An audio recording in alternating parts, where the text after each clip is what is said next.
આજના સમયમાં જ્યાં પૈસા માટે લોકો સંબંધો ભૂલી જાય છે, ત્યાં સોનગઢ તાલુકાના બુટવેલ ગામના એક યુવકે પોતાની ઈમાનદારીથી સમગ્ર સમાજ માટે પ્રેરણાદાયક ઉદાહરણ પૂરું પાડ્યું છે.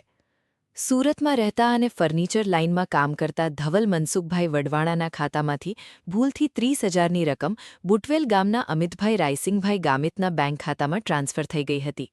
રકમની જાણ થતાં અમિતભાઈએ તેને પોતાનો હક ન માની તરત જ સોનગઢ પોલીસ સ્ટેશનનો સંપર્ક કર્યો. પોલીસે બંને પક્ષોની વિગતો અને બેંક ટ્રાન્ઝેક્શનની સંપૂર્ણ ચકાસણી કરી.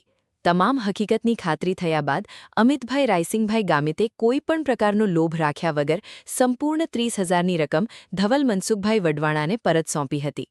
અમિતભાઈની આ પ્રામાણિકતા અને નિષ્ઠાએ ફરી એકવાર સાબિત કર્યું છે કે ઈમાનદારી આજે પણ જીવંત છે. हाँ भाई, તમારું નામ? મારું નામ અમિતભાઈ રાયસિંગભાઈ ગામિત, હું બુટવેલ ગામનો રહેવાસી છું. અને આ ભાઈથી કાલે મારા નંબર પર ભૂલથી પૈસા 30,000 નાખાઈ ગયેલા અને પોલીસ સ્ટેશન આવીને હું પરત 30,000 રિટર્ન કરું છું. મેં બેલેન્સ ચેક કરતાં મારા ખાતામાં ભૂલથી આના આવી ગયેલા હતા એને રિટર્ન કરતો છું. ભાઈ એટલે તમે પોલીસ સ્ટેશન એના માટે ખાતરી કરવા આવેલા કે પૈસા? ખાતરી કરતાં મેં ચેક કર્યું તો ખરેખર મારા ખાતામાં આવેલા હતા પૈસા. ઓકે. હું ધવલ વડવાણા, હું સુરતથી આવ્યો છું. ગઈકાલે મારું એક પેમેન્ટ કસ્ટમરે ભૂલથી અમિતભાઈના અકાઉન્ટમાં ટ્રાન્સફર કરી દીધેલું.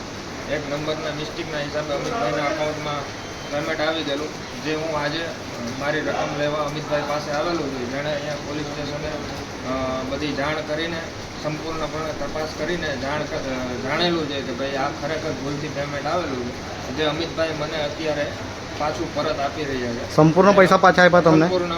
સંપૂર્ણ પેમેન્ટ પાછું આપી રહ્યા છે, જેનો હું આભાર વ્યક્ત કરું છું. જી.